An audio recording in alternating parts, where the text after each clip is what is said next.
I anticipate that a lot of you guys are going to have a knee-jerk overreaction to the title. I implore that you relax a little bit, listen, and then have your overreaction because you're still going to have it. It is what it is. It's the internet. But like the video, subscribe, and hit the bell so you can stay notified. And let's talk about chapter 190. Though I just want to focus on my favorite admiral, my favorite marine, Kizaru. If you don't know, he's one of my favorite characters in One Piece, and he's my favorite marine. So I'm very personally invested right now because the things that I care about the most in storytelling and narratives are characters. I think central plot and subplots come right after that. I'm not really a lore whore or a world building merchant, but they're all important. But characters are things that I care about the most. And this guy has some of my favorite moments. Some of my favorite design. I think he has a really cool power. And episode 403 where he takes out DS Drake, Basil Hawkins, and Apu. Beautiful. I love that shit. It was amazing. And in this chapter, I'll actually argue we got to see a little bit of insight into his brain and personality, which is pretty cool. I don't think we really got that with him. I think that him wanted to take out Sentamaru because Sentamaru's determination and resolve and will to stand against him and stand with Vegapunk, he feels like it's disrespectful to fly over him and not take him out properly. I like that. Seems like he has some type of code of honor. You know what I'm saying? Like, all right, I feel that. And he has a tactical mind to some degree at least. He's not just a complete slow airhead, because when the girl said was like, yeah, just fly over him, he's like, actually, even though I don't want to do that and I'm not going to, so I'm like, okay, take some balls to say that to like your boss, I guess. I think that is a bad tactical decision because then he can command the pacifistas and CBs to take out the ships and blah blah blah. We'll take more collateral damage and more damage this way, so it's not even a good idea. And I was like, I like that. Keep that up, Oda. That's good. Um, I am going to focus on power scaling and combat for this video, and I don't think I'm being hypocritical because I always say that my problem with the One Piece community at large is that they over obsessed with power scaling. I always say it's disingenuous to ignore it because it's a battle shonen where might makes right, correct? So we have to talk about it. We can talk about it. I just don't think we have to overly obsess with the power scaling and things of that nature. And another thing that I want to say about this is I don't know if you guys know my general stances on the three powers. I think the Shichibukai, the seven warlords, they vary and fluctuate in power depending on who it is and actually what environment they're in and who they're fighting. I actually think that matchups still matter a lot in One Piece. Think if Luffy had to fight someone like Sugar. I guess now that we know with the Conqueror's hockey defense, maybe not so badly, but like someone with like a very tricky cerebral ability, it's not that Luffy isn't stronger than him and can't kick them out of orbit. He's not. It's just not like it's not a good matchup. It's like a fighting game. This is bad matchups for even some of the best characters. Oh, this character is the best in this game, but he loses against Ryu because of zoning or something. You get what I'm saying? So there's that.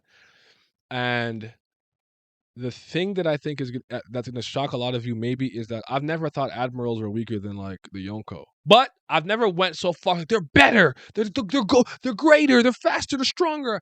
For me, it was always just neutral. I've always explained it like this, and I'm going to do it again for like the 50th time. I opened the newspaper.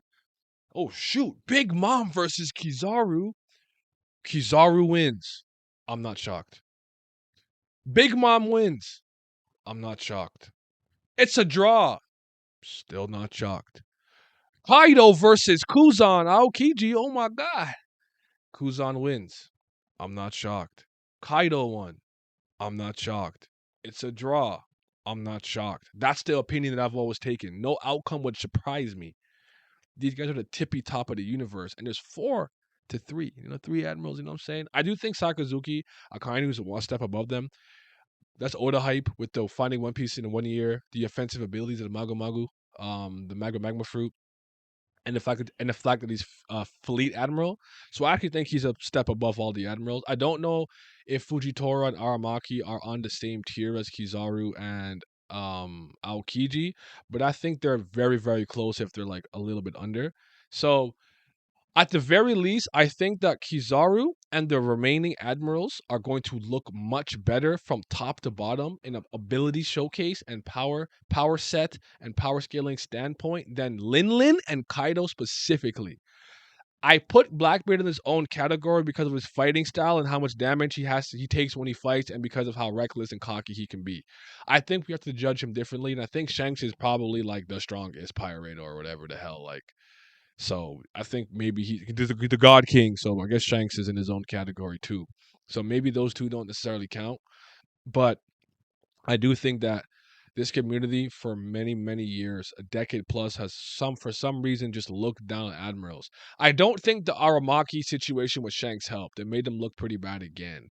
But I just never bought into the fact that they weren't going to be as strong. Granted, I think with the way he's painted the admirals and the way he's painted and portrayed the Yonko have looked, sound, and gotten much more hype than the admirals. So I'm not particularly mad for people that people thought that. I just didn't buy it.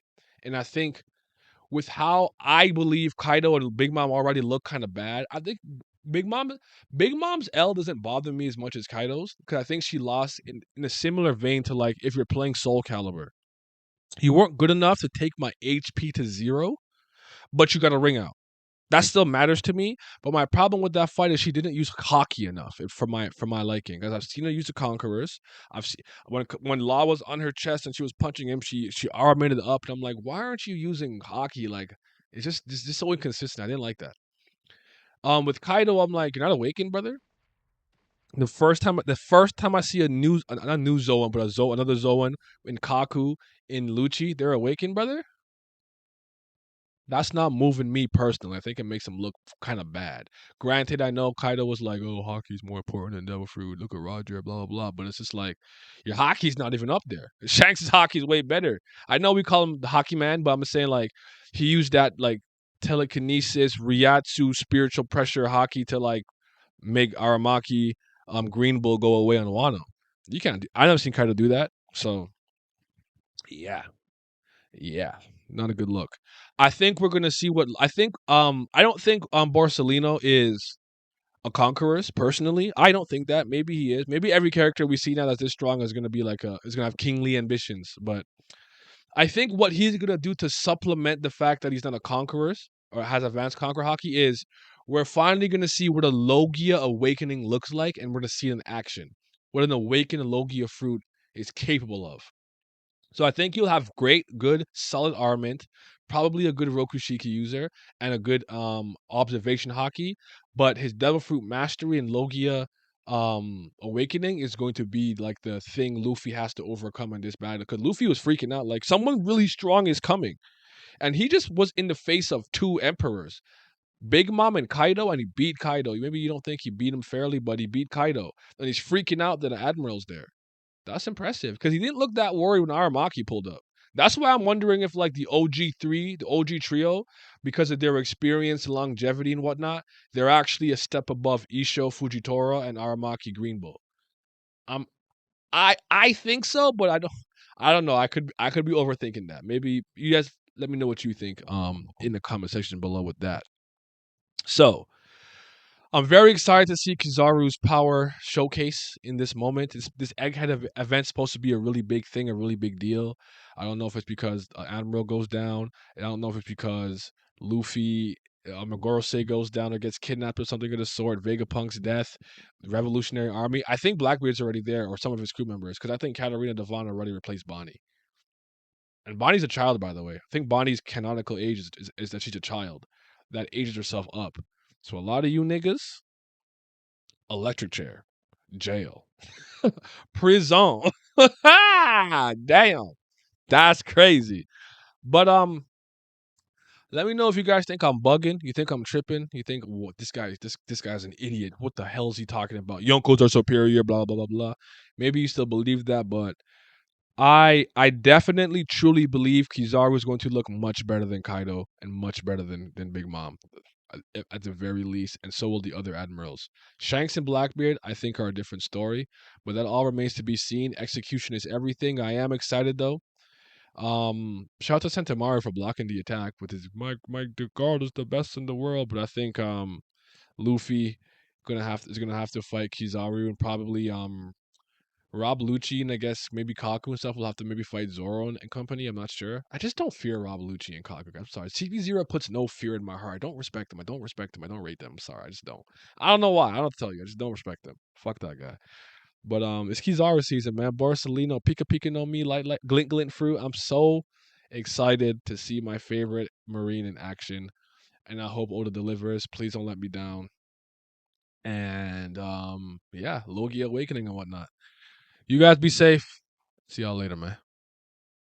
What's poppin' Patreon? Shout out to the CBLs. That's them certified band lovers. They be loving Bam, LaBam, James, and whatnot.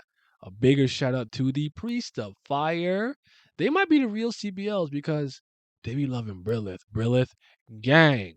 And you know I gotta give a extra special thank you to the fifth Zen gods. Shout out to Big Abdel, Alan, Andrew, Childish New Jabis, Dang I, Triss, Fairs, Johnny Rogers, Lazy Dragon, Lucky Roo, Makai, Revenant, Scobe, Shadi to Your Body, Simi, Sonny Kathapali, Ticos, Tino Brown, Urek Mazzino, Zachary Cooper, Zodiac, Nemco, and Zyler Scotty. Your support is greatly appreciated. Thank you. Yo, I have food now. Yo, yesterday I ate some grass. I ate some leaves. Let's go.